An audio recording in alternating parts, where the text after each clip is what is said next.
Hi, my name is Jeff, and I'm committed to carrying out the revolution of Jesus Christ.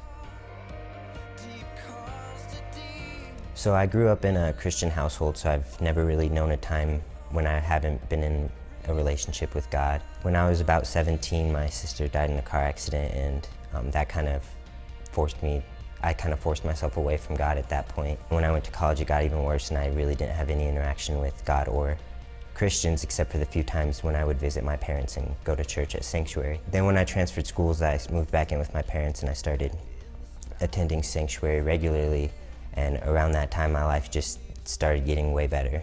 The relationships here are what's really made a big difference in my life and kept me coming back.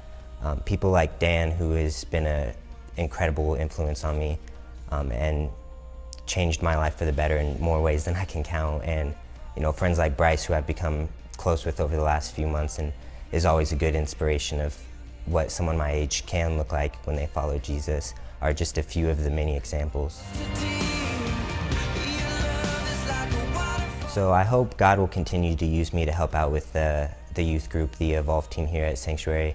Helping out with that is honestly like my favorite part of the week. When I get to hang out with those kids on Sundays, it just makes the rest of the week, all the bad things that happen, just seem worth it. Since I started coming here, I felt like God's been putting on my heart to maybe minister outside of the USA and do some missionary work overseas. Since I started going to this church, I realized that Christianity and the church and God, they're not just all there for me.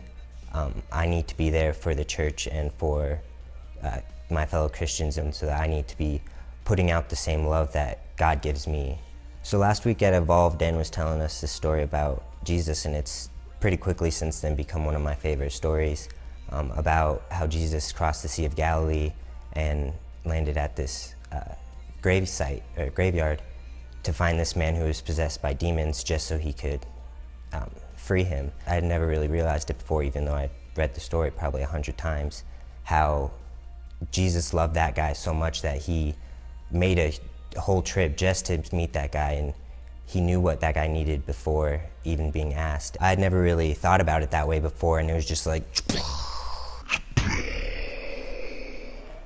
it's been such a blessing to just be part of this church, and I just can't wait to see what God does next with us. Your love is like a waterfall.